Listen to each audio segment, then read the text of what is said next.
Bom dia, creio que estou a ser vista e ouvida, portanto, pelas pessoas que se inscreveram para esta palestra. Gostava de começar por agradecer ao IMT e à ABM o convite para participar, para fazer esta palestra digital. Tenho que confessar que é uma experiência nova para mim, portanto, não tinha, com este tipo de sistema, não tinha feito ainda uma palestra, fiz algumas filmadas e transmitidas para muitos lugares, com vídeo, mas assim é a minha primeira experiência. Espero que corra bem, espero que entendam o meu português com sotaque de Portugal. Vou tentar falar devagar, mas já aviso que quando me começo a entusiasmar, começo a falar muito depressa e ninguém percebe nada que eu digo. Bom, quem é que eu sou? Portanto, o meu nome é Luísa Coutinho, eu sou professora do Instituto Superior Técnico da Universidade de Lisboa. Possivelmente muitas das pessoas que me estão a ouvir conhecem o Instituto Superior Técnico, é uma boa escola, uma boa universidade de engenharia da Europa e, como tal, portanto, está sempre à frente do desenvolvimento, da pesquisa e desenvolvimento em várias áreas, entre as quais, no âmbito da engenharia mecânica, as áreas das tecnologias de manufatura. A minha gênese, eu comecei a trabalhar ao longo da minha vida, fiz doutorado e, portanto, durante muitos anos da minha vida fiz essencialmente pesquisa em tecnologia de soldagem e hoje em dia, portanto, uso o conhecimento que adquiri na área da tecnologia de soldagem para desenvolver pesquisa na área da manufatura aditiva.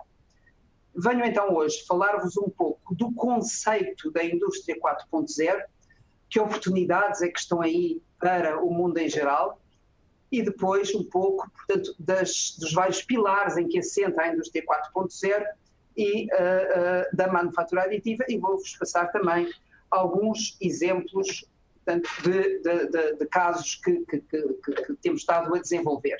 Portanto, os tópicos da minha apresentação focarão então uma parte introdutória sobre a indústria 4.0, depois falarei essencialmente sobre técnicas de manufatura aditiva para metal, para polímeros, para cerâmicos, também há muitas técnicas diferentes. Depois vou dar alguns exemplos de projetos que estamos neste momento a trabalhar, projetos europeus. Tenho um caso de uma peça que trouxe comigo para vos mostrar e depois terminarei a falar um pouco dos desafios que ainda se nos apresentam para conseguirmos implementar este conceito da indústria 4.0 de uma forma alargada, portanto, no mundo inteiro. E as conclusões. Ora, a indústria 4.0 tem aparecido, creio que é um termo que mais ou menos toda a gente já ouviu falar. E 4.0, I 4.0, indústria 4.0, indústria 4.0 aparece em muitos, até na imprensa corrente, nas notícias das televisões, nos jornais, etc. Bom, o World Economic Forum considera que a indústria 4.0 é a quarta revolução industrial e que o que caracteriza esta revolução industrial é, na realidade, a fusão entre as esferas física, digital e biológica. Portanto, já vamos ver depois um pouco melhor em que é que isto se traduz na realidade. Estas tecnologias, portanto, que das esferas física, digital e biológica, se assim quiserem, portanto, incluem inteligência artificial, incluem robótica, incluem a internet das coisas, incluem veículos autónomos, impressão 3D, nanotecnologia, biotecnologia, ciência dos materiais, etc. Portanto, uma série de aspectos diferentes que têm que ser desenvolvidos para que este conceito efetivamente funcione e possa ser alargado, portanto, e utilizado por uma comunidade alargada. No entanto, portanto, há sempre, como aconteceu nas outras revoluções industriais, algumas questões que se põem e, em particular, portanto, de que forma é que esta quarta revolução industrial vai impactar, não sei se diz vai ter impacto, portanto, nas economias mundiais e na sociedade. Ora bem, o que nós queremos efetivamente é que a economia mundial cresça, portanto, e as empresas, como sabemos, têm um papel importante no desenvolvimento da economia mundial. Portanto, as empresas e as instituições públicas têm que, portanto, sensibilizar a sociedade para a importância da inovação em geral e para a inovação digital em particular, seja um aspecto importante que as instituições públicas, talvez numa primeira instância e depois a seguir as empresas, devem encarar. Educar em gestão da inovação. Vivemos numa época em que a inovação é uma constante, em que temos que nos habituar a usar a inovação todos os dias. As indústrias podem também, as empresas, as instituições públicas podem também ajudar a identificar o potencial de desenvolvimento das organizações em gestão da inovação e inovação digital e apoiar iniciativas para ganhar flexibilidade através da melhoria da capacidade de inovação. Penso que é do conhecimento geral que a economia mundial tem sofrido um pouco na última década, portanto tem um pouco altos e baixos, mas tem uma tendência decrescente. Ora, se a economia mundial decresce, como é que isso influencia as nossas vidas? Influencia as nossas vidas porque, obviamente, há menos trabalho e, consequentemente, acrescenta-se menos valor, portanto, e a tendência, a dificuldade em voltar a um período de crescimento é cada vez maior à medida que esta tendência decrescente se vai tornando mais séria, portanto mais inclinada. E isso vai também criar problemas para as gerações futuras. As nossas crianças, os nossos filhos, no meu caso os nossos netos, terão emprego, vão trabalhar em quê? Se olharmos um pouco para aquilo que a história nos ensina, vemos que os períodos de grande crescimento económico estiveram sempre associados a uma revolução industrial. Curioso, não é? Como a indústria tem um papel tão importante no desenvolvimento do mundo, na realidade. Primeira revolução industrial, portanto, com a máquina a vapor, portanto, criou a possibilidade, portanto, de usar essa tecnologia para produzir bens de consumo. E o alargamento da utilização dessa tecnologia deu origem a um crescimento económico.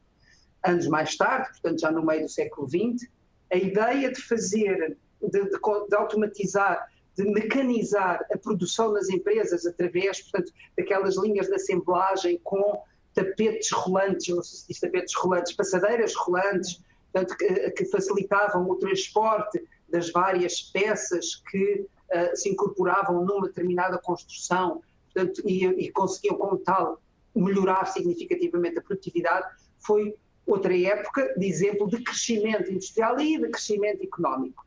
Mais tarde, a introdução da computação. Portanto, todos nós conhecemos, portanto, as máquinas de usinagem CNC, as máquinas de soldagem hoje em dia são todas comandadas por computadores, portanto, as linhas robotizadas de fabrico de automóveis, por exemplo, portanto, são exemplos da terceira revolução industrial que, mais uma vez, veio associada a um crescimento económico. Aquilo que se prevê agora, que se espera, não é que esta quarta revolução industrial vá contrariar a tendência decrescente da economia, portanto, e vai ajudar a que a economia mundial recupere, portanto, e volte a entrar num período de crescimento. Portanto, eu tinha aqui um vídeo para vos mostrar os exemplos das várias revoluções industriais, enfim, a utilização da máquina a vapor, neste caso, para produzir aço, ou do conceito da máquina a vapor. Bom, esta quarta revolução industrial, a indústria 4.0, faz uso da internet das coisas. Ora bem, eu penso que toda a gente, portanto, usa a internet hoje em dia. Portanto, a internet é efetivamente um meio de aceder à informação muito potente, portanto, muito eficaz. Portanto, o que se pretende agora é ligar, portanto, esse meio de transmitir informação, utilizar essa capacidade para desenvolver o setor industrial, o setor da manufatura. Portanto, utilizar a internet das coisas e serviços digitais na cadeia de valor na manufatura, desculpem-me,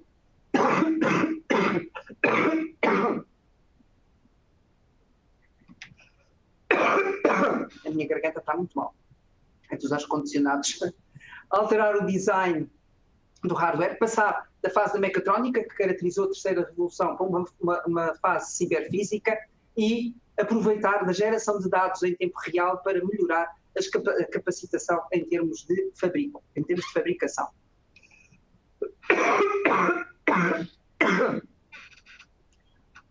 Bom, o objetivo geral da internet das coisas é a digitalização e fornecimento de qualquer tipo de informação sobre qualquer assunto para a comunidade digital de grande dimensão, a internet, que nós conhecemos bem,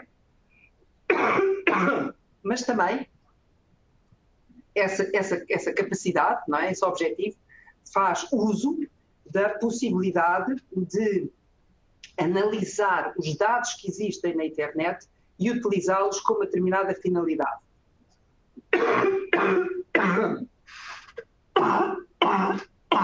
Peço imensa desculpa, não posso fazer nada, a minha garganta está neste estado. E os resultados vai ser o aparecimento de novos modelos de negócio, onde o software vai ter um papel dominante. Portanto, a indústria 4.0 está relacionada com 4 principais aspectos. Qualquer coisa que apita, não é? O aumento do volume de dados e capacidade dos computadores e a conectividade, o desenvolvimento da inteligência artificial, que permite analisar esses dados e daí extrair informação interessante, a interação entre o homem e a máquina, que vai ser completamente diferente do que tem sido até agora, e o melhoramento das instituições digitais para o mundo físico. Portanto, aquilo que se passa ao nível ciber, ao nível da rede, ao nível da net, a ser transmitido para, neste caso, o mundo físico das empresas. Portanto, vamos fazer, portanto, uso da imensidade de dados que existem na rede para responder às necessidades do mercado. A população mundial cresce, com isso a procura está em crescimento também e o aumento da produtividade é absolutamente imprescindível. No fundo, tal como aconteceu também nas outras revoluções industriais. Como é que vamos responder a esta procura? Ora, o custo, vamos continuar a automatizar, com o mesmo conceito que existia na terceira revolução industrial. Vamos arranjar mais trabalhadores para fazerem a mesma coisa, ou vamos trabalhar em automação inteligente, portanto em smart automation, portanto, e usar a capacidade da rede, da internet, para conseguir desenvolver essa smart automation. Bom, e então, smart automation, smart technology,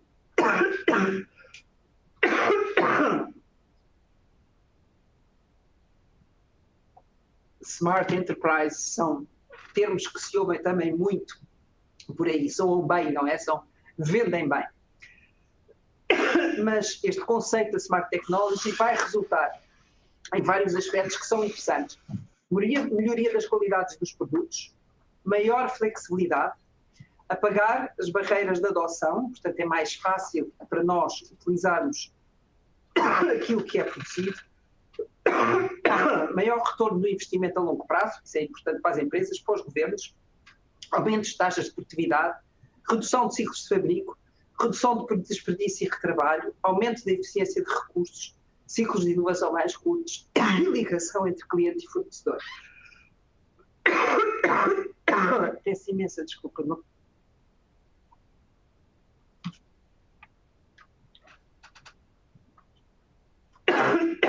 Tenho que passar este ardor que tenho na garganta, que não consigo deixar de tossir enquanto isto durar. Mas nem a água ajuda. Tenho drops, já tomei drops, xaropes, já tomei tudo o que se possa imaginar. Há muito tempo que ando com isto. Bom, na realidade, o que vai acontecer é que aquelas linhas de montagem, as linhas de montagem com tapete rolante, portanto, vão ser alteradas, portanto, esse conceito de produção vai ser alterado e vai ser substituído por uma montagem muito mais modular. No fundo, como está indicado aqui nesta figura, um exemplo típico das linhas de montagem automatizadas é a indústria automóvel.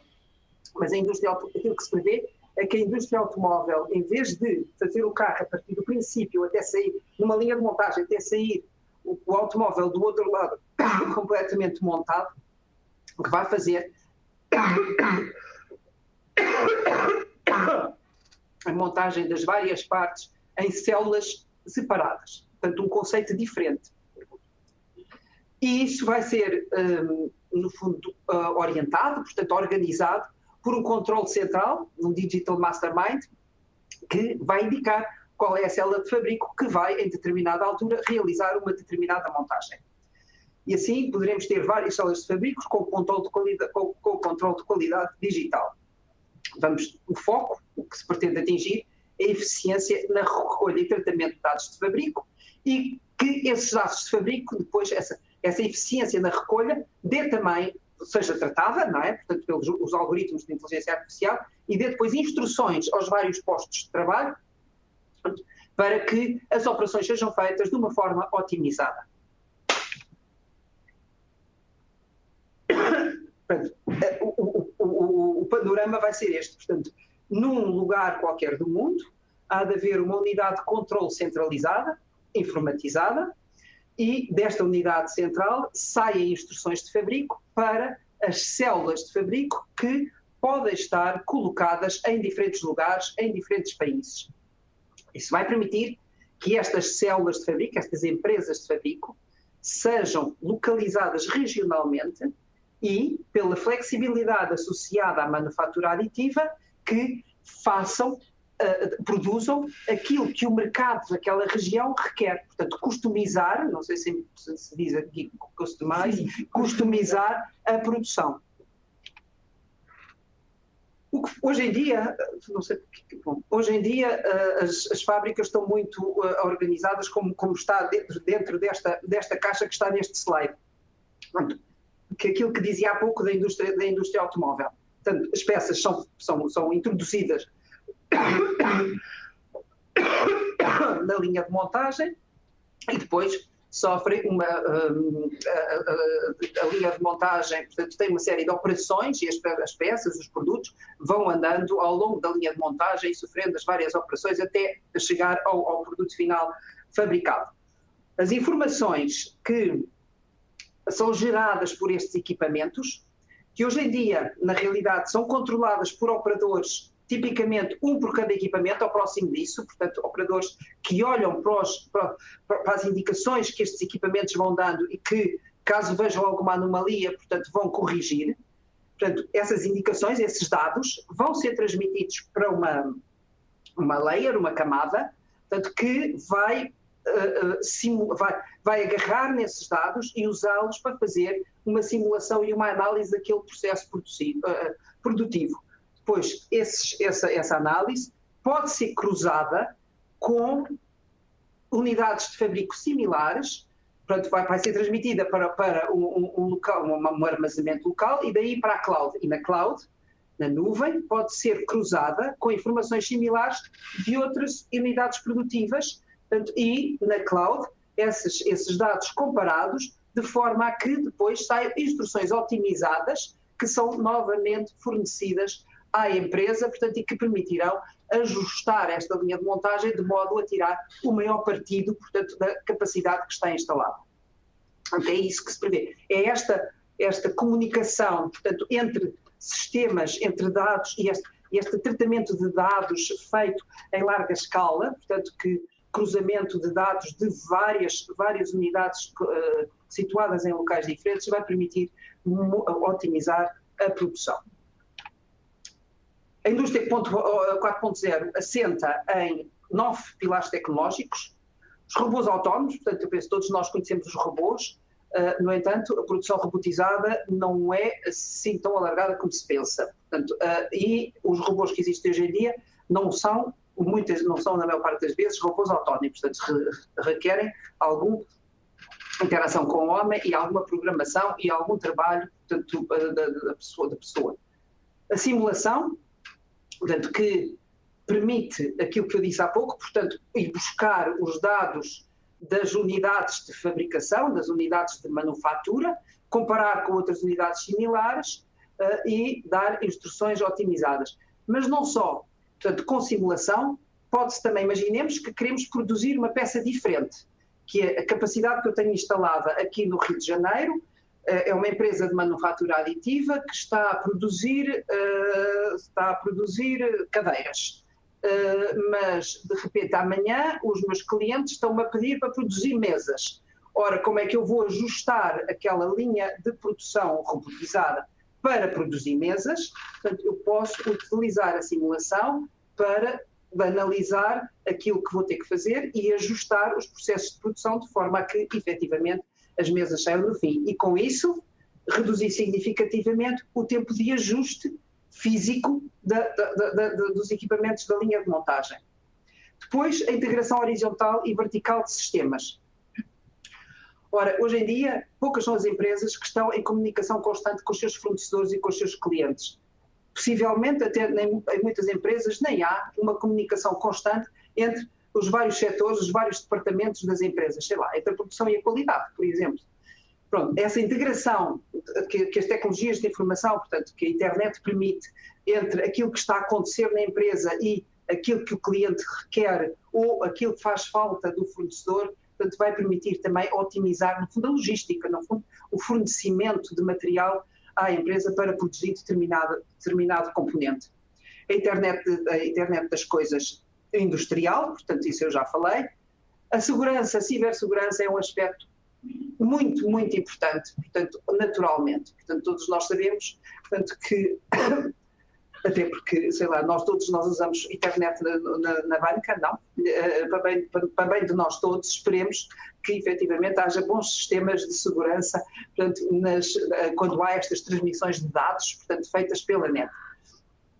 Fábrica aditiva, eu já vou falar um pouquinho mais em detalhe do fábrica aditivo. A nuvem também já falei um pouco. A realidade aumentada, portanto, que permite testar processos, produtos, etc., antes de os utilizar, e a Big Data e a sua análise, portanto, a quantidade de dados e a sua análise.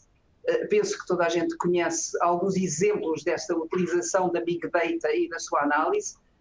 Sei lá, hoje em dia, por exemplo, quando queremos marcar um hotel e vamos à internet, aparece-nos um motor de busca que nos diz, sei lá, para pormos qual é a cidade, o tipo de hotel que queremos, e depois aparecem-nos uma série de opções que são tiradas dos sites da informação que está na net, não é? Do Booking.com ou do próprio hotel, e que nos dão os preços, o tipo dos quartos, etc. Portanto, estes motores de busca analisaram a informação que existe na net sobre hotéis naquela região e dão-nos uma informação trabalhada de acordo com aquilo que nos interessa, com os critérios que nós introduzimos à partida.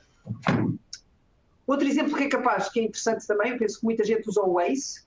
O Waze funciona assim também, não é? O Waze recolhe informação não só de satélite, como das próprias pessoas, e, portanto, de uma série de fontes diferentes, combina essa informação, analisa essa informação e dá depois um output, que é aquele que nós recebemos no Waze, no nosso telemóvel, e que nos diz qual é o melhor caminho, sem engarrafamento de trânsito, para chegarmos ao local onde queremos chegar. Portanto, são estas capacidades que se prevêem que vão ser utilizadas na indústria da manufatura, na indústria de fabricação, portanto, e que vão permitir, efetivamente, mudar este paradigma da indústria de fabricação. Bom, como disse, eu estou com meia hora, sim. Vou falar um pouquinho da manufatura aditiva, portanto, que é um dos pilares em que assenta esta tecnologia, esta inovação, esta revolução industrial, portanto, 4.0. O fábrica aditivo tem um interesse particular porque permite fabricar produtos com a forma, com as características que o mercado pretende e permite, em última instância, outro dia ouvi alguém, já não sei, alguém da Comissão Europeia da Alemanha, dizer que a Alemanha tem feito um esforço significativo, investe muito dinheiro na implementação da indústria 4.0, ou seja, na digitalização da indústria de fabrico. E o senhor, que me lembro se era o Ministro da Indústria, se calhar, dizia que o conceito que eles têm é que uma empresa pode num dia estar a produzir ferros de engomar e no dia a seguir produzir cadeiras e no dia a seguir produzir outra coisa qualquer. Portanto, automóveis, por exemplo, em última instância. Bom, portanto, o potencial, ilustra efetivamente o potencial da manufatura aditiva. Portanto, permite desenvolver produtos um a um, ou em pequenas séries, ou em grandes séries, como se quiser, de acordo com as necessidades do mercado. Portanto, a impressão 3D é, creio que, bastante conhecida. Naturalmente, todos nós já utilizamos a impressão 3D, se não para prototipagem rápida, às vezes para fazer alguma pecinha que imaginamos. Portanto, é uma técnica, pelo menos os meus alunos usam muito, para provar os conceitos do design da técnica de produtos industriais que eles desenvolvem. mas com a indústria 4.0, estas tecnologias de impressão 3D vão ser selecionadas pelo desempenho elevado na produção de pequenas peças e peças únicas e, com essa capacitação, portanto, vão ser usadas para produzir, como eu já disse, em maior escala. E estes sistemas, isso vai permitir, efetivamente, que os sistemas de produção sejam descentralizados e, consequentemente, reduzir significativamente os custos de estoque e de logística. Este conceito característico da época da terceira revolução industrial, de produzir, por exemplo, ainda agora começou a produzir-se em Lisboa, na empresa da Volkswagen, um carro novo, que é o T-Roc, que é produzido em Lisboa para o mundo ocidental todo. Há duas empresas no mundo da Volkswagen a produzirem este modelo novo. Uma na China, acho que são só duas. Uma na China, outra em Portugal. E com estas duas empresas, a Volkswagen vai fornecer este novo modelo de automóveis para o mundo inteiro. Portanto, o resultado, obviamente, é que esta ideia de produzir de forma centralizada em grande quantidade e depois distribuir para o mundo inteiro tem como resultado que seja necessário, portanto, a distribuição, a logística, portanto, destes produtos cria este aspecto dos portos cheios de contentores, portanto, prontos a serem expedidos ou acabados de chegar, portanto, de algum lugar no mundo. Portanto, em princípio, o que se prevê é que isto reduza significativamente, porque a produção vai passar a ser feita localmente, que é bom porque vai gerar emprego também, portanto, emprego localmente. Additive Manufacturing, manufatura aditiva, o que é? No fundo, é uma técnica de impressão 3D que consiste na superposição de sucessivas camadas de material para formar uma peça ou um componente perto da forma final. Portanto, advém das técnicas de prototipagem rápida que já foram desenvolvidas nos anos 80 e que são bem conhecidas. As vantagens. Ora bem, primeiro, podemos fabricar as peças com uma forma aproximada da forma final. Portanto, custos em ferramentas, em pessoal e em outros equipamentos são muito reduzidos. Um exemplo é que, no fundo, para a manufatura aditiva em metal foi o motor do desenvolvimento da manufatura aditiva em metal, tem sido a produção de peças de titânio para a indústria aeroespacial. Ora, o titânio, como sabem, é um material muito caro, portanto, e na indústria aeroespacial é frequente, portanto, ter que se adquirir blocos de titânio de grande dimensão para depois serem usinados para gerar uma peça com uma determinada forma final. Ora bem, o tempo de usinagem também é grande. A quantidade de material que se desperdiça é enorme. É mais de 50% do material é normalmente desperdiçado e o material é muito caro. Portanto, a possibilidade de fazer essa mesma peça em titânio, fazendo camadas de material que se vão depositando umas sobre as outras, portanto, é obviamente uma técnica interessante, com um potencial interessante, porque vai permitir custos muito reduzidos. E, efetivamente, hoje em dia, a fabricação de peças em titânio para a indústria aeroespacial, pelo menos na Europa, já há peças certificadas e já há empresas a fabricarem, portanto, determinado tipo de peças em titânio para a indústria aeroespacial. Outro aspecto que é bastante interessante é as mudanças do design, portanto, que não implicam um custo acrescido. Eu num dia quero fazer uma peça, sei lá, tem como uma marca, uma trademark da Volkswagen, no dia a seguir, afinal, aquele automóvel, aquele carro vai ser feito exatamente igual, mas para a Opel, basta-me com a manufatura aditiva, isso não tem nenhum custo acrescido, é muito fácil de fazer alterações. Portanto, um exemplo muito simples, enfim, muito mais alterações se podem fazer sem custos acrescidos. Portanto, a redução de material e de energia implica vantagens económicas, implica o impacto ambiental menor, portanto negativo menor, portanto menos detrimento do ambiente, existência de estoques e logística muito facilitada.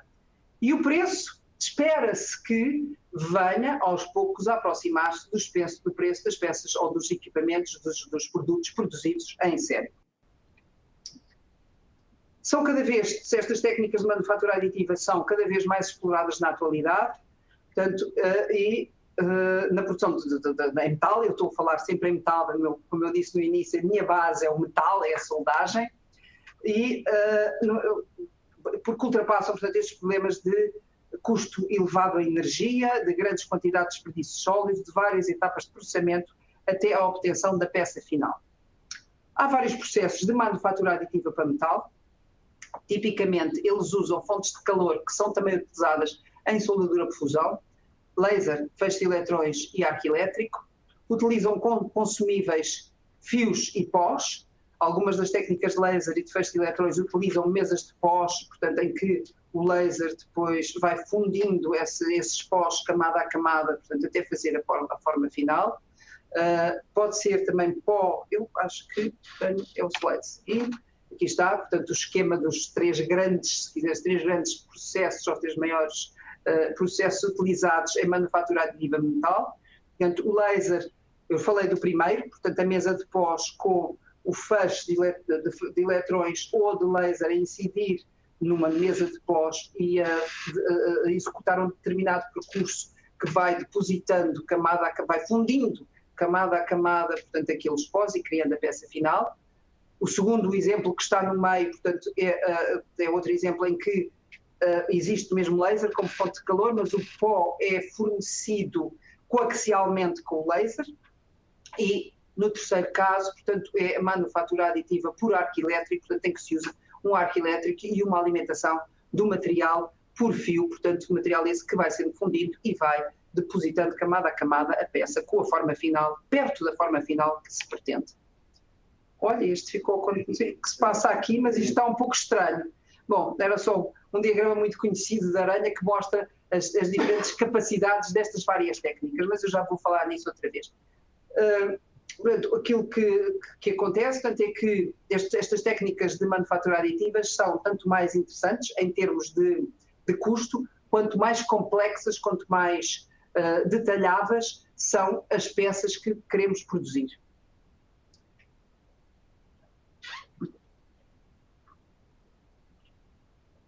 A manufatura aditiva de materiais metálicos baseia-se essencialmente, como eu já disse, nas técnicas de soldagem existentes. Nós em Portugal dizemos soldadura, portanto peço desculpa. Estas técnicas, portanto, depositam então camada a camada como em soldadura por fusão. Uma das coisas que é positiva é que há um conhecimento muito grande das técnicas de soldagem, portanto esse conhecimento pode ser transferido para estas técnicas de manufatura aditiva, portanto, e como tal queimar umas tantas etapas no desenvolvimento de procedimentos que permitam fabricar com boa qualidade. Portanto, a base científica é a mesma, o que é um bom ponto de partida. Em manufatura aditiva, portanto, começamos por ter um desenho da peça, daí faz-se um modelo em CAD, depois passa-se, enfim, há uma etapa no meio, portanto, que é o slicing, portanto, que é a transformação desse modelo em CAD num protocolo que seja legível pela máquina, e depois, portanto, esse protocolo é passado à máquina, a peça é fabricada camada a camada e depois, normalmente, é usinada no fim, embora, portanto, a quantidade de material que se tira nesta última operação de usinagem seja incomparavelmente inferior àquilo que se tirava nas operações de usinagem quando se partia de um bloco de grande dimensão. Bom, como disse, portanto, as técnicas são muito parecidas com as técnicas de soldagem, usam o mesmo tipo de fontes de calor, usam os mesmos parâmetros de processo e técnicas de processamento, como os tratamentos térmicos, os tratamentos de relaxação térmicos, de relaxação de tensões, o cold rolling, que também usamos nas tecnologias de soldagem, e depois, portanto, a usinagem e o polimento. Bom, em relação àqueles três grandes processos de produção de peças por manufatura aditiva em metal, as técnicas que se chamam Selective Laser Melting ou Electrobeam Melting, portanto, que assentam nas mesas de pós com a fonte de calor a depositar, a fundir esses pós segundo um percurso pré-definido, de acordo com a forma da peça, têm um interesse muito grande para a produção de peças de pequena dimensão e de elevada precisão. Têm taxas de depósito bastante baixas, portanto, produtividade baixa. Com as tecnologias de pós-soprado, aumentamos a produtividade, mas perdemos em precisão. E, sobretudo, com as tecnologias de pós-soprado, enquanto o SLM, sobretudo o SLM, está francamente desenvolvido já no mundo e há máquinas que se podem comprar para fazer, portanto, para fazer peças por SLM, eu vou mostrar uma daqui a um pouco. Para as tecnologias do pós-soprado não há máquinas dedicadas no mercado ainda e ainda é uma tecnologia menos estudada. E um problema que temos que resolver é o elevado grau de incidência de defeitos. Sobretudo as peças ficam muito porosas. portanto ainda estamos, vem melhorando, claro, mas temos que estudar ainda mais um pouco de forma a tornar o processo fiável e poder transferir para a empresa, portanto sem riscos. E as tecnologias com fio, portanto, são as tecnologias da arco elétrica. Ali vemos na última figura uma parede em titânio, portanto, a ser desenvolvida. Esta é na Universidade de Cranfield, que é nosso parceiro em alguns projetos, como eu vou já referir. Com estas tecnologias de fio, com arco elétrico, consegue-se produzir peças de muito grande dimensão, com pior acabamento superficial, mas que respondem, portanto, em termos de dimensão. Bom, creio que já referi um pouco isto, portanto, as várias etapas, portanto, tem como ponto de partida o desenho da peça e o desenho CAD, depois a conversão para um ficheiro que seja legível pela máquina, depois trabalhar o desenho da peça, portanto, em camadas, eu já vou explicar um pouco o que isso é, para dar instrução à máquina para produzir, fazer a fusão camada a camada. Portanto, e temos aqui depois o processamento, tipicamente cold rolling e a maquinagem para sair o produto final. E temos aqui alguns exemplos de peças que são feitas por este processo com WAM, Wire Arc Additive Manufacturing, portanto a técnica que usa arco elétrico e fio. Ora bem, vou-vos falar um pouco da estratégia, o que é que a Europa tem feito, a Comissão Europeia tem feito, ou a estratégia europeia, que é obviamente implementada pela Comissão Europeia neste campo. Eu aqui há tempos fui convidada para analisar um relatório que a Comissão tinha produzido para o Parlamento Europeu, em que tinha feito uma pesquisa dos projetos de investigação, de pesquisa e desenvolvimento feitos nos últimos anos, mais ou menos pouco menos de uma década, em que as keywords foram flexibilidade industrial, utilização eficiente de recursos, adaptabilidade, customização, aspectos humanos, sociais e de força de trabalho. Identificámos 158 projetos ligados com tecnologias de fabricação, dos quais foram investidos 660 milhões de euros, em que mais de metade do financiamento vai para empresas de grande dimensão e cerca de um quarto vai para pequenas e médias empresas. Ora, é interessante ver, portanto, que as pequenas e médias empresas já aparecem, portanto, na fase de pesquisa e desenvolvimento nestes grandes projetos. No entanto, portanto, há uma noção perfeitamente clara de que não é o risco que uma empresa tem que incorrer para montar um sistema de manufatura aditiva ainda é elevado. E esse risco, em particular para as PMEs, pode ser difícil de assumir. Daí que o Parlamento Europeu tenha decidido dar ênfase, através dos financiamentos da Comissão Europeia, a projetos de pesquisa e desenvolvimento que foquem linhas piloto para provar a viabilidade da utilização deste conceito da manufatura aditiva, portanto, de forma a que ele depois possa ser, já com muito menos risco, transferido para as empresas e depois utilizado para ligar às ditas várias camadas que caracterizam a indústria 4.0, portanto, e esta quarta revolução industrial. Vou-vos falar muito rapidamente, ainda tenho alguns tempo, mas vou-vos falar rapidamente de dois projetos em que nós estamos envolvidos. O Open Hybrid. O Open Hybrid, portanto, que é um projeto em que se está a fazer uma instalação piloto para manufatura aditiva e subtrativa. A ideia é ter um ponto único de fabrico, um unique selling point, portanto, em que vários processos são integrados numa única máquina, portanto, para facilitar, para a peça não ter que ser transferida de equipamento para equipamento para tomar a forma final. Portanto, é uma solução para uma larga gama de plataformas de máquina e que se prevê poder ser aplicada a empresas de pequena e grande dimensão. Eu não consigo, infelizmente, neste sistema passar vídeos, porque senão mostrava-vos o que é que já está feito neste projeto, mas a ideia, eu penso que esta fotografia dá-vos uma ideia do que é que foi, está já numa fase final de desenvolvimento. Portanto, temos, na realidade, uma cabeça que está ligada a um sistema robotizado, portanto, e nesta cabeça estão incorporadas as ferramentas que permitem fazer deposição com laser com pós, portanto, tipo laser cladding, que pode ser usado tanto para revestimento como para produzir peças por essa tecnologia, Estão integradas as técnicas de maquinagem, de furação, por exemplo, a peça pode requerer alguns furos, e interessante também é que nesta ferramenta já estão incluídas técnicas de inspeção, neste caso eddy currents, portanto, para inspecionarem as camadas que vão sendo depositadas à medida que elas vão sendo depositadas. Neste caso, portanto, a espessura das camadas é pequena, o sistema serve para vários materiais, aços, alumínios, etc.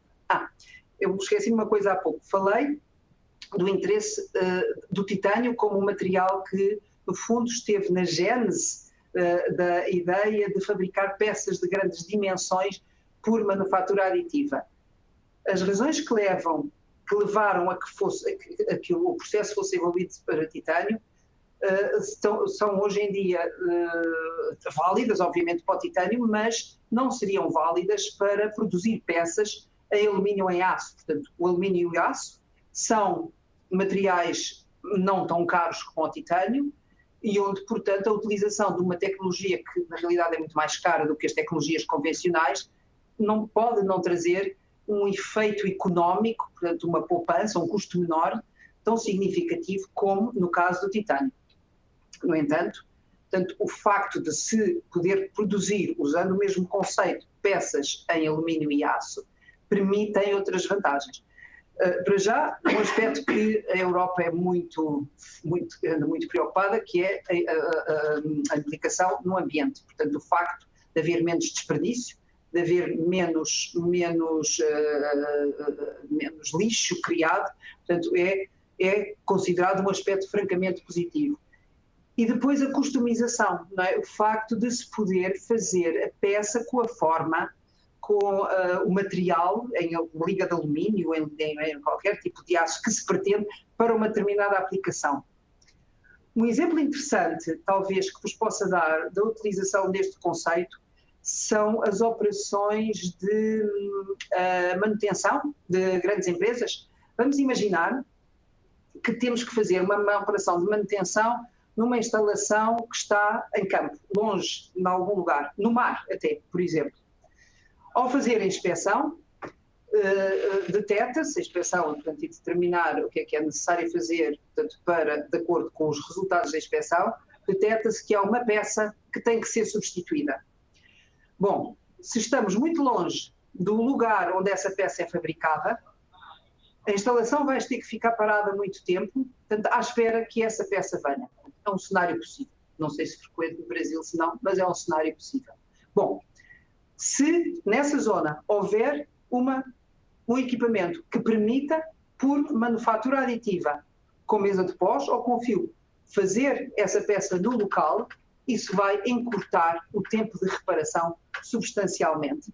E isso vai ter uma redução, vai implicar uma redução de custo também substancial. Portanto, é um exemplo, isso já se faz atualmente com SLM, em metal, com as técnicas de laser por pós, porque as máquinas são tipo os frigoríficos, um bocado maiores que o frigorífico, mas são máquinas, são os containers, portanto, sim, podem ser transportadas para todo lado. Portanto, e no futuro far-se-á também seguramente com as outras tecnologias de manufatura aditiva de metal.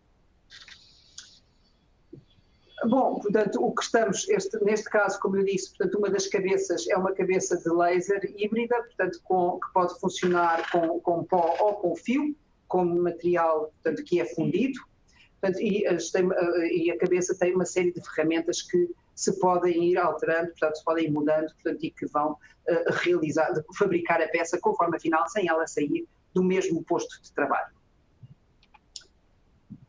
Outro dos projetos em que estamos envolvidos,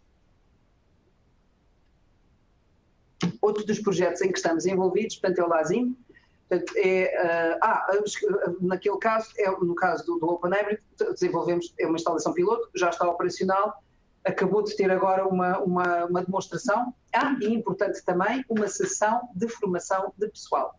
Esse é um aspecto que eu já vou referir, porque, enfim, não sabemos bem, não temos técnicos capazes de operar estes sistemas ainda. Não sabemos como os havemos de formar ainda. No LASIM, a ideia é um bocadinho diferente, portanto, é também uma instalação piloto, nesse sentido é parecido, mas para fabricar peças de grande dimensão, peças de muitas centenas de quilos, de uma tonelada, tonelada e meia. E o que se está a desenvolver, portanto, são técnicas de WAM, Wire Arc Additive Manufacturing, portanto, técnicas de fabrico aditivo por arco, em que estamos a montar num único sistema o fabrico aditivo, portanto, a fabricação da peça e depois a maquinagem. Não posso mostrar o vídeo, de maneira que vou passar aqui, ver-se qual é a ideia que temos. Portanto, os robôs amarelos que vê neste slide são robôs de deposição. Portanto, são com estes robôs que se vão depositar as várias camadas daquela peça que está ali no meio, que é uma peça da roda de 1 tonelada, identificada por um dos parceiros do projeto. Eu acho que, já não lembro, acho que por acaso esta que é para a indústria automóvel. E o robô vermelhinho que está atrás é um robô de usinagem. Portanto, é o robô que vai depois fazer a usinagem da peça que está a ser produzida, à medida que ela vai sendo produzida, não só no final, porque o acesso no final depois já não seria possível. Portanto, vai fazer essa usinagem à medida que a peça vai ser produzida. Do lado direito temos a unidade de controle, que é desenvolvida pela Autodesk, e temos, portanto, a peça num carrinho rolante, mas que tem uma movimentação muito limitada. Aliás, para peças muito pesadas, a dificuldade, portanto, de movimentação da peça em si é obviamente grande, portanto, requer sistemas de posicionamento muito rígidos. Bom, eu não posso interagir com as pessoas que me estão a ouvir, mas é óbvio que faltam aqui algumas coisas, não é? Por exemplo, o controle, não é? Como é que garantimos que esta peça que está a ser feita com esta forma está efetivamente a ser feita com a qualidade que é requerida? Já vou falar um pouco mais nisso e talvez referir que este sistema portanto, requer uma unidade de controle sofisticada, com software que parte do desenho CAD, que faz fatia o desenho CAD da peça e que depois gera a instrução para a máquina de fazer a peça com a forma que se pretende.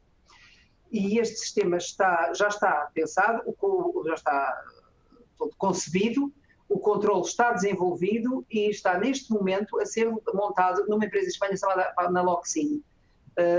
E a partir do fim deste ano vamos ter a possibilidade de começar com este sistema a fazer os demonstradores. Os demonstradores são as peças que foram identificadas pela British Aerospace, que é um dos nossos parceiros, pela Fossas & Partners, que é um parceiro curioso, porque é uma empresa de arquitetura, uma multinacional, portanto uma empresa muito grande, tem a sede em Inglaterra e que pediram para fabricarmos uma viga treliçada, eu não sei se é bem assim que se diz, espero que sim, portanto, uma viga treliçada com 6 metros de comprido.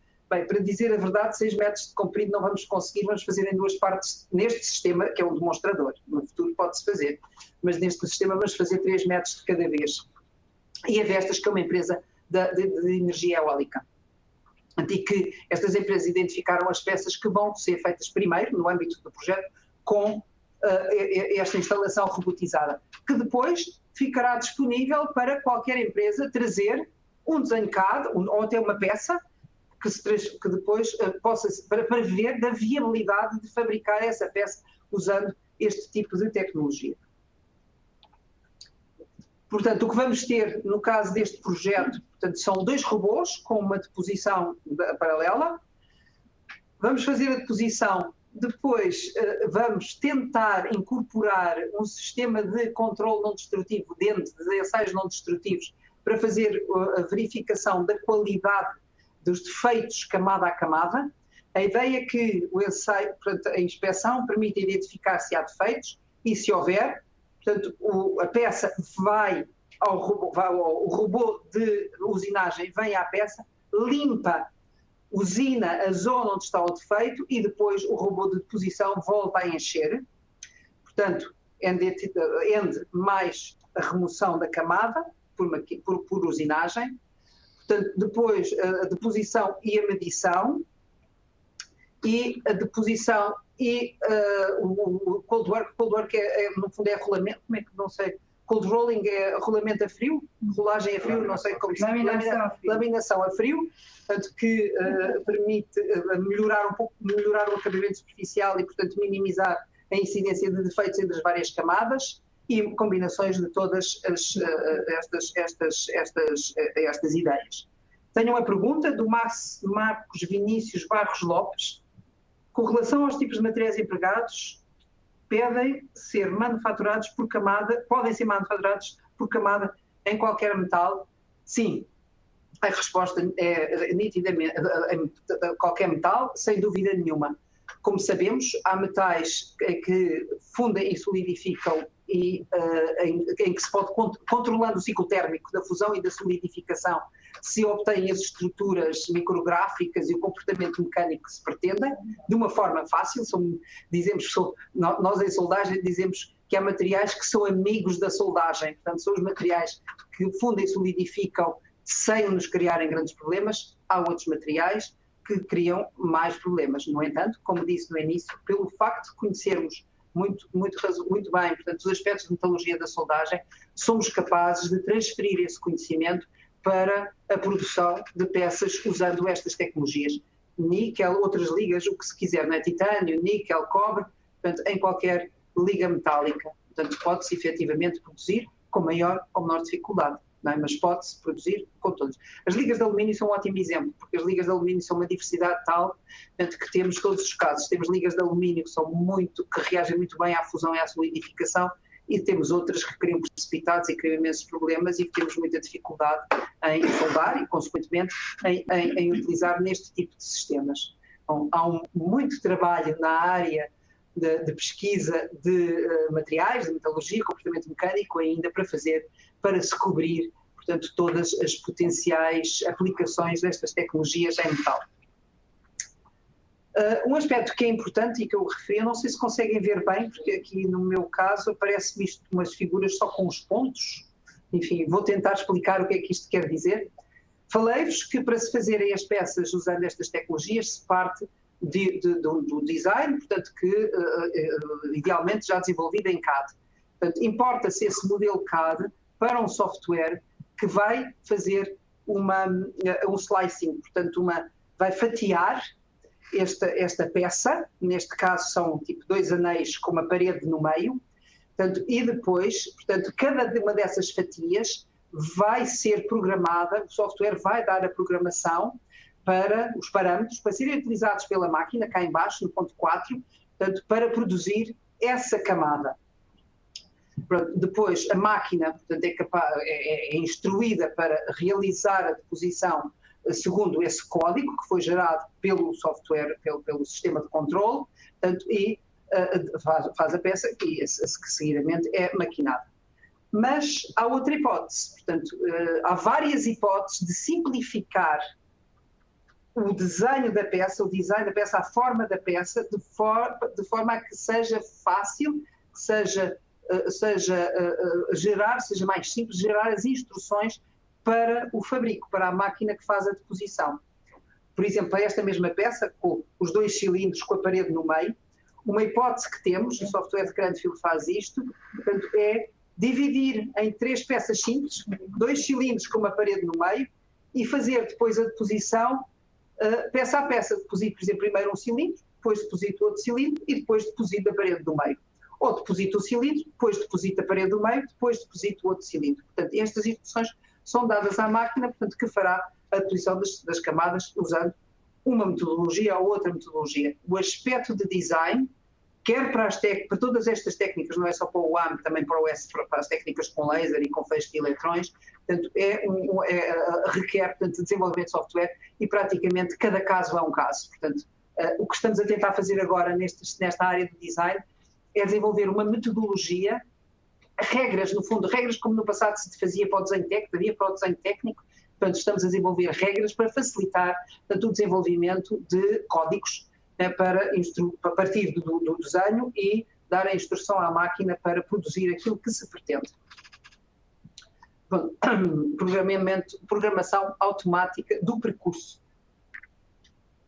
E aqui é um exemplo de uma peça que foi produzida há relativamente pouco tempo por esta equipe do LASIM, deste projeto LASIM, portanto, e que no futuro será produzida com o sistema que está a ser desenvolvido. Muito obrigada. Falei há pouco que um dos aspectos importantes que ainda não está na minha opinião, pelo menos suficientemente desenvolvido, é a parte da inspeção. Portanto, a ideia, já lá vou, a ideia de que fabricamos, por exemplo, como neste projeto LASIM, peças de 1 tonelada, camada atrás de camada, e no fim fazemos uma radiografia para ver se a peça ficou bem feita, é óbvio que não é uma opção possível. Portanto, temos que ter técnicas de inspeção não destrutiva que nos permitam fazer inspeção à medida que a peça vai sendo produzida. As dificuldades aí têm a ver com vários aspectos. Eu não sei se as pessoas que me estão a ouvir conhecem alguma coisa de técnicas de inspeção não destrutivas. Por exemplo, os ultrassons requerem uma sonda e requerem um líquido acoplante. Não podemos pôr a peça está quente, portanto as camadas estão quentes, não dá para pôr um líquido acoplante, não dá para usar ultrassons assim de uma forma direta. Isso será um exemplo de uma limitação. A temperatura elevada, portanto, o aço funde a 1600, 1700 graus. Portanto, se queremos fazer a inspeção, a cabeça que vai fazer a inspeção das camadas nunca pode vir muito depois da camada de deposição, dos robôs de deposição. Portanto, se não, por causa das mudanças de percurso, portanto, se não pode vir muito depois, vai sempre ter que fazer inspeção a alta temperatura. Inspeção a alta temperatura não é fácil também. Enfim, para além depois do tratamento dos dados, etc. Portanto, estas técnicas de inspeção estão a ser desenvolvidas e será um assunto que também nestes projetos de pesquisa é abordado. Tenho mais uma pergunta, Marcos Vinícius Barros Lopes. Por serem depósitos por camadas de metais a alta temperatura, como são tratadas as têmperas destes metais? Exatamente. A parte de pós-processamento, portanto, é outra parte que é interessante. Há um aspecto interessante também, que aí temos que pensar que é um bocadinho diferente da tecnologia da soldagem. A têmpera acontece devido a uma velocidade de arrefecimento muito elevada, em aço, não é? Portanto, em aços com elevado teor em carbono, por exemplo. Nestas técnicas de manufatura aditiva, o risco de têmpera é menor, porque as velocidades de arrefecimento são muito mais lentas. Portanto, o que eu dizia há pouco, conhecemos os aspectos dos fundamentos da metalurgia da solda, metalurgia da soldagem, não é? E podemos transferi-los para as técnicas de manufatura aditiva. Não se aplica exatamente igual, portanto, há naturalmente alguma adaptação. Outro aspecto, por exemplo, em soldagem, sei lá, podemos dizer que uma parede feita por manufatura aditiva é similar a um cordão feito por eletroescória, ou talvez por arco submerso. Aí temos um material base frio, adjacente ao cordão de soldagem, que tem uma zona afetada pelo calor, portanto, e que tem uma influência, e o escoamento de calor, portanto, nesse material, tem uma influência determinante no comportamento final daquela zona soldada. Aqui não temos isso, não é? Não há material base, não há arrefecimento rápido, não há zona afetada pelo calor. É zona termicamente afetada, não é que se diz aqui? Zona termicamente afetada. Isso não existe, não é?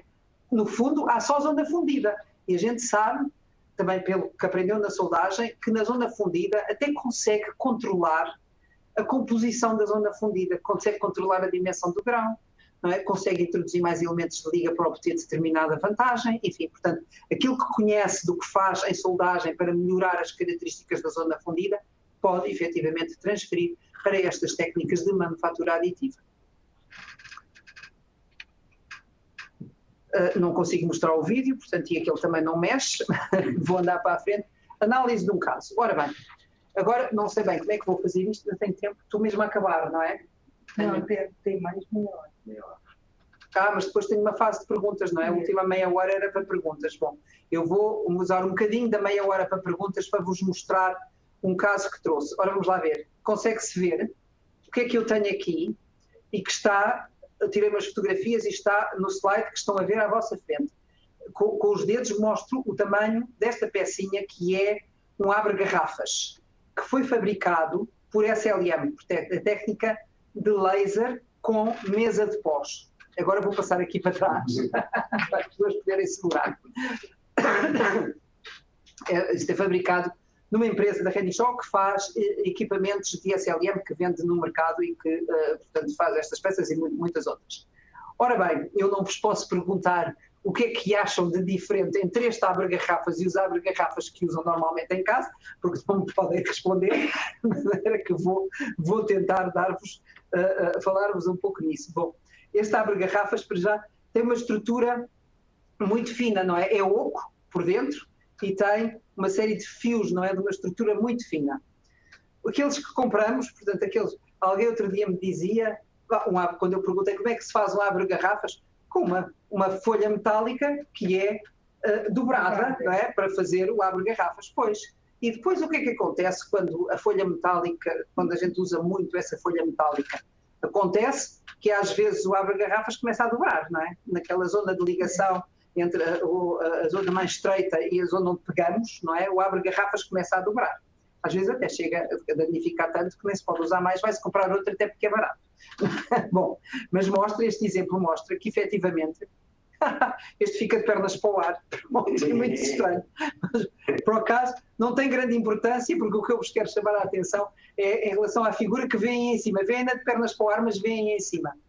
Normalmente, para fabricar um abre-garrafas, uma hipótese, portanto, é partir-se de um bloco, se não for esses tão fininhos que são por dobragem, outra hipótese é partir de um bloco de metal, como aquele que ali está, e usiná-lo de forma a criar o abre-garrafas. Bom, com essa aproximação, a gente parte, por acaso acho que está aqui, com essa aproximação, usando tecnologia convencional, no fundo é a tecnologia que vai determinar, não é a forma do abre-garrafas, não é o material. Portanto, que leva a que, quando fazemos uma usinagem a partir de um bloco metálico, portanto, acabamos por deixar com mais material zonas que não precisam de muito material, como por exemplo a zona onde pegamos, mas por outro lado deixar pouco material, às vezes, nas zonas que estão sujeitas a mais esforços. Não é? Bom, e portanto, para conseguirmos usar exatamente a quantidade de material certa em cada zona, portanto, precisamos de fazer uma otimização topológica. Portanto, é isso que fazemos usando os softwares de elementos finitos. Portanto, aqui simulamos os esforços a que o abre-garrafas vai estar sujeito, nas zonas onde esses esforços podem ocorrer, e a seguir, portanto, determinamos qual é a quantidade de material que é necessário utilizar para suportar esses ditos esforços. E assim, dessa forma, conseguimos realmente fabricar o abre-garrafas que viram há pouco, tanto que, em vez de pesar, portanto, no fabrico convencional, partiríamos de uma barra com 40 gramas, cá está ele, não sei se conseguem ver, partiríamos de uma barra com 40 gramas, maquinávamos, no fim, o peso deste abre-garrafas era 22 gramas, portanto 18 gramas tinham sido desperdício, não é? Iam para o lixo. Custa caro e tem um impacto ambiental negativo.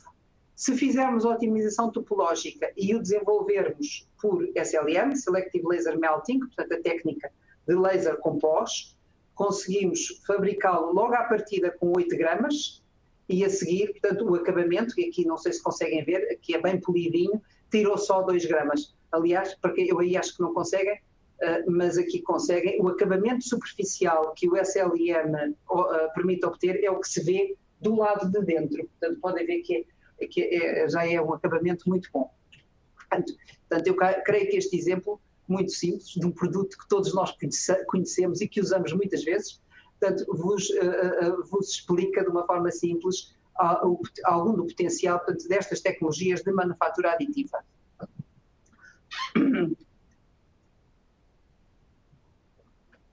Bom, vamos falar um pouco dos desafios. Eu penso que mais ou menos ficou claro, mas para a manufatura aditiva passar da prototipagem rápida, da impressão 3D para um processo de fabrico dominante, portanto, há muitos aspectos técnicos que temos que resolver.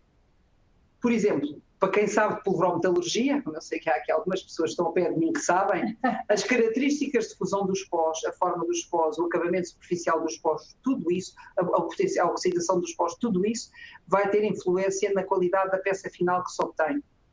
As estruturas de solidificação, tanto a nível macro como a nível micro, as tensões, as faltas de fusão de material, a porosidade, a composição química, as propriedades mecânicas, a anisotropia, as transformações metalúrgicas que podem dar origem a têmpera, como dizia o Marcos, não é? Portanto, tudo isso tem que ser efetivamente estudado e normalmente caso a caso. Sabemos, portanto, que há uma diversidade grande de fenómenos complexos que ocorrem, tal como ocorrem em soldagem, portanto, transferência de calor, movimentação de fluido, fusão, solidificação, transformações de estado sólido, crescimento de grão. Sabemos que tudo isto é influenciado por uma variedade muito grande de variáveis.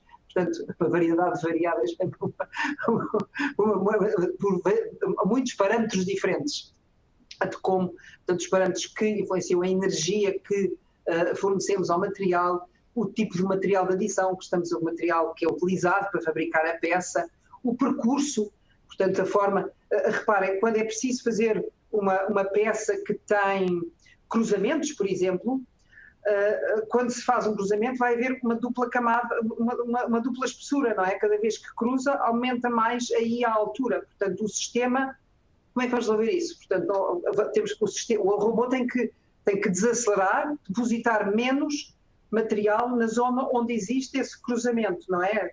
Pronto, para a peça ir sendo fabricada com camadas que têm sensivelmente a mesma altura à medida que a peça vai sendo fabricada.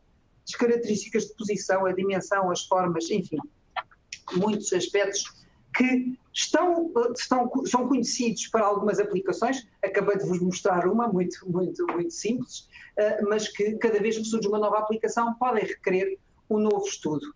As estratégias de posição, também como disse há pouco, é melhor partir a peça em camadas ou será melhor começar por tentar dividir a peça em formas geométricas simples e só depois então partir em camadas?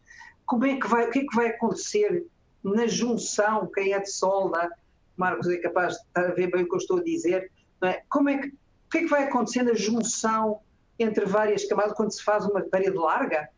Ou quando há cantos, por exemplo? Como é que vamos fazer os cantos? Podemos fazer o canto primeiro depositando de um lado e depois depositando do outro, mas como é que vai ser a junção, a difusão das duas camadas na zona em que junta, não é? Portanto, tudo o que é que vai acontecer ao material, portanto, tudo isso são aspectos que têm que ser considerados.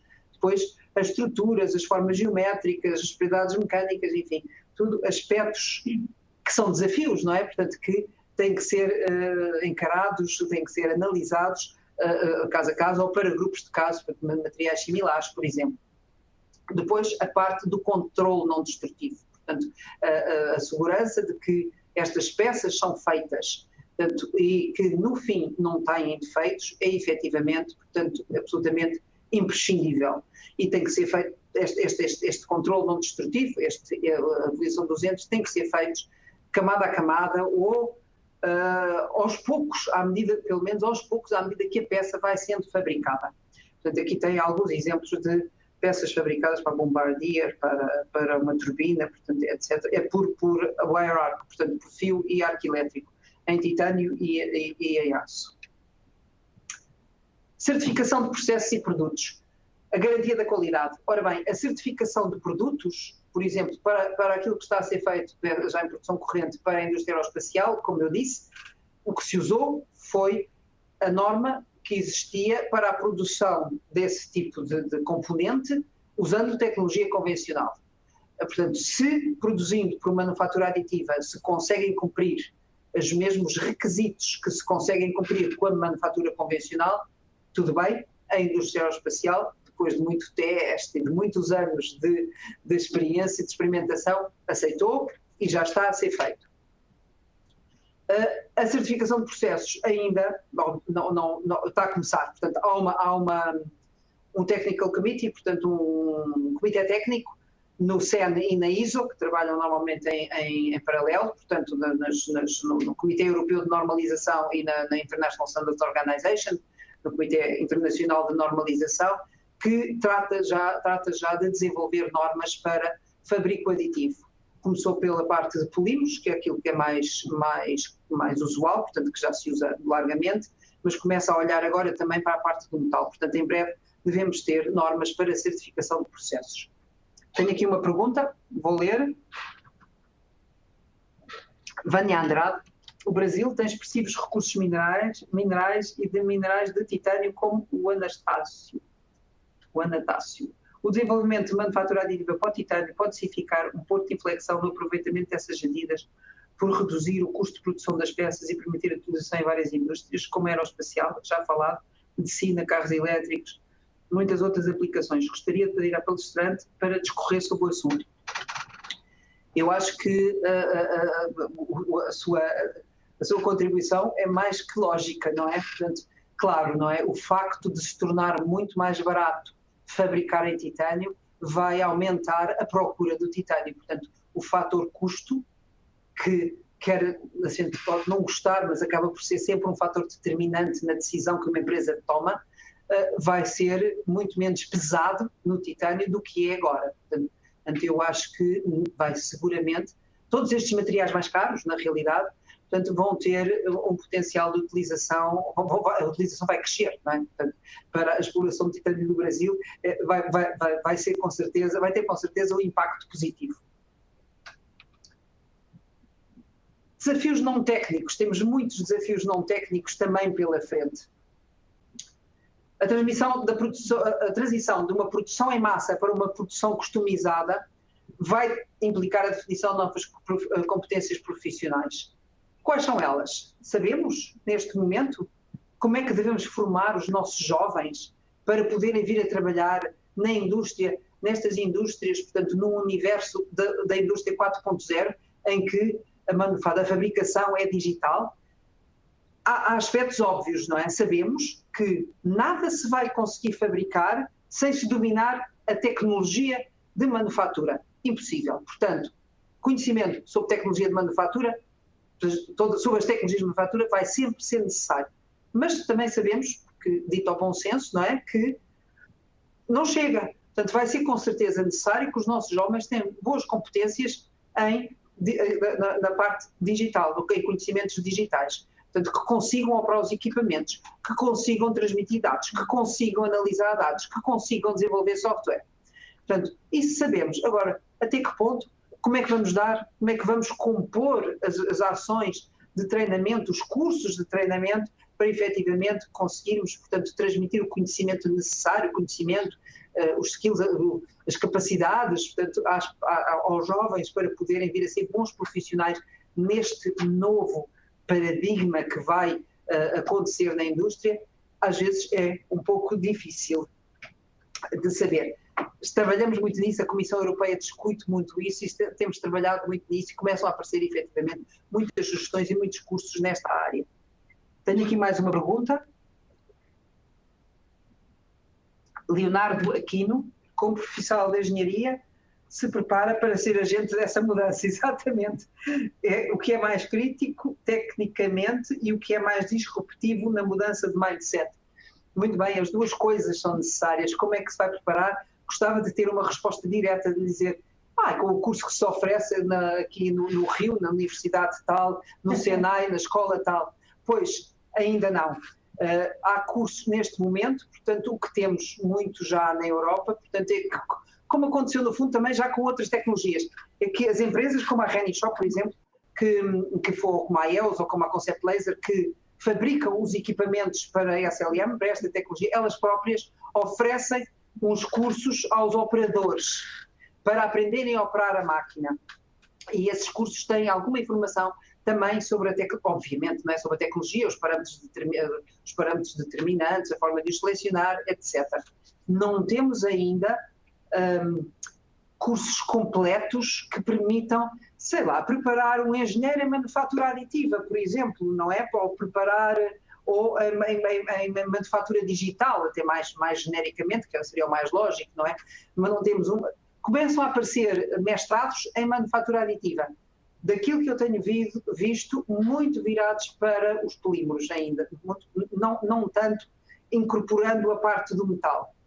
Nós, a Federação Europeia de Soldadura, e o técnico, e a minha universidade, estamos envolvidos agora num projeto interessante com universidades da Alemanha, da Inglaterra, de França, acho eu que são estas, a desenvolver um conteúdo de um mestrado em manufatura aditiva de metal, que vai ter uma versão piloto, eu acho que em 2019, ministrada em Inglaterra, em inglês, para um grupo de alunos selecionados, portanto, dos vários países europeus. Portanto, será para fazer um teste piloto. Será, talvez, penso eu, o primeiro mestrado em manufatura aditiva de metal que vai aparecer na Europa. E, portanto, enfim, muito há a fazer para conseguir capacitar a força de trabalho, portanto, os trabalhadores, para responderem às solicitações, portanto, desta nova forma de fabricar. Depois a organização de trabalho também vai ser diferente, portanto não são mais linhas de montagem com as peças a entrar em várias alturas, não é? Portanto vão ser mais unidades únicas, vai ser um trabalho muito mais organizado a nível regional e não centralizado em cidades, nos grandes centros. Como é que tudo isso se vai organizar? E o negócio? E como é que vai ser a estrutura do negócio? Portanto, onde é que está a geração de lucro, não é? Portanto, no cérebro da operação, que está instalado não sei aonde, ou é a nível local? Bom, tudo isso, como é que se vai organizar todo este conceito? Veremos, portanto ainda estamos efetivamente no princípio. Segurança da internet eu já expliquei, portanto é obviamente um aspecto absolutamente essencial, e a definição das responsabilidades em relação à fiabilidade dos produtos, na realidade talvez um pouco ligado, mas por exemplo, a definição da responsabilidade em relação à fiabilidade dos produtos, em relação ao facto que o produto sai com qualidade, posso usá-lo à vontade, e se houver um acidente, quem é o responsável? É o robô que fabricou o produto? Ou é a unidade de comando que deu as instruções?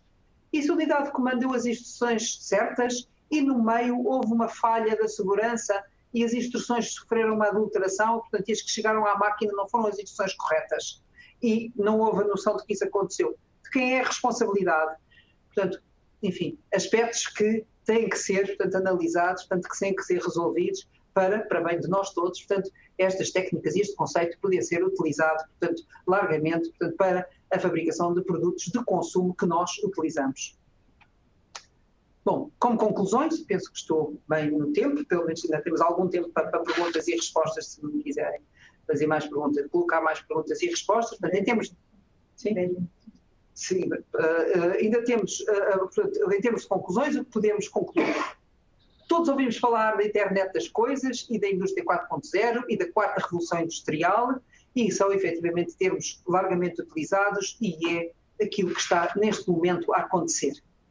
A visão deste I 4.0, no fundo, resume-se como a digitalização, o facto da digitalização permitir o acesso a dados valiosos e a partilha desses dados valiosos com o mundo, com uma comunidade alargada, com os interessados que estão colocados em qualquer local, portanto vai originar soluções novas e mais económicas. O objetivo global desta indústria 4.0, portanto as smart factories, as fábricas inteligentes, baseadas em informação digital que vem da cloud, que fabricam produtos com um preço idêntico aos produtos em série. É isso que pretendemos, é aí que pretendemos chegar.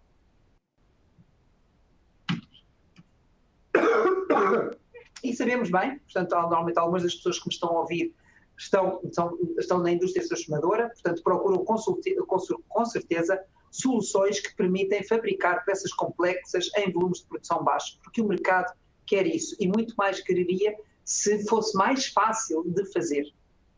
Como esta fábrica aditiva, a manufatura aditiva vai permitir produzir produtos complexos, portanto, em vez de uma vez só, em vez de serem feitos a partir da montagem de várias peças, como tem sido feito até agora. E, portanto, os produtos vão passar a ser fabricados em fábricas dedicadas, perto das pessoas, fábricas que se prevêem pequenas e ágeis, com produção local, que vão gerar emprego e crescimento, portanto, a nível local e depois, obviamente, por soma de crescimento a nível local, crescimento da economia mundial, como eu referi no início. Tenho uma pergunta. Juliane, desculpem-me, só vou ter outro ataque de tosse. Existe manufatura aditiva em ambiente de gás ou temperatura controlada? Eu não sei se entendo bem a sua pergunta. Em termos, portanto, se pode fabricar usando alguma destas técnicas dentro de um ambiente com temperatura controlada e com gás, sim, sem dúvida. Portanto, aí portanto, as limitações são como a soldagem, não é? Portanto, não tem laser normal. Aliás, as máquinas de SLM têm ambiente e temperatura controlada, portanto são, como eu dizia há pouco, eu não trouxe uma fotografia, esqueci, portanto tem uma, aliás aparecia no vídeo, mas não consigo mostrar-vos, portanto é como se fosse um frigorífico, é com um vidro à frente, por onde se vê a peça que está a ser feita, mas são completamente fechadas e lá dentro, portanto, o gás não pode. A oxidação dos pós é um dos problemas graves que temos, por exemplo, nos processos que usam pós, não é? E, portanto, as técnicas que usam mesa de pós têm que ter ambiente de temperatura e ambiente controlado. E, portanto, normalmente até são cheias com gás inerte, portanto, para evitar que haja oxidação de pós. Portanto, eu penso ter respondido à sua pergunta. Bom, e com isto, portanto, agradeço muito a vossa atenção, a atenção das pessoas que estão aqui também nesta sala, e creio que temos ainda 10 minutos, portanto, para responder às perguntas que me queiram pôr. Segundo me informaram, portanto, podem neste momento ter a oportunidade de colocar as perguntas que entenderem. Se eu não tiver tempo até acabar esta ligação de vos responder, depois essas perguntas poder-me-ão ser enviadas por e-mail, portanto, e eu vou poder responder por escrito. Portanto, estejam à vontade, se quiserem fazer mais algumas perguntas.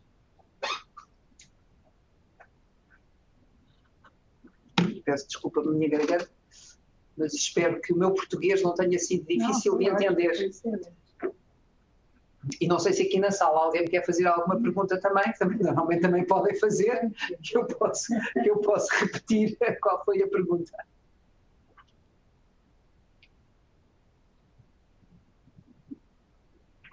Eu não tenho muita experiência. A Vânia Andrade diz... Não mesmo. Corrija a mensagem. O Brasil tem expressivas reservas de minerais de óxido de titânio, como cotanásio, etc.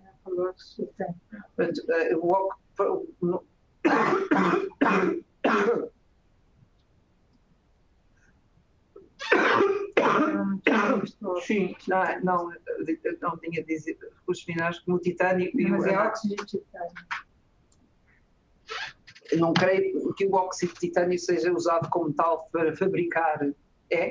Aí tenho que confessar que preciso de ajuda de alguém da área de materiais e metalurgia para me explicar quais são as aplicações do óxido de titânio.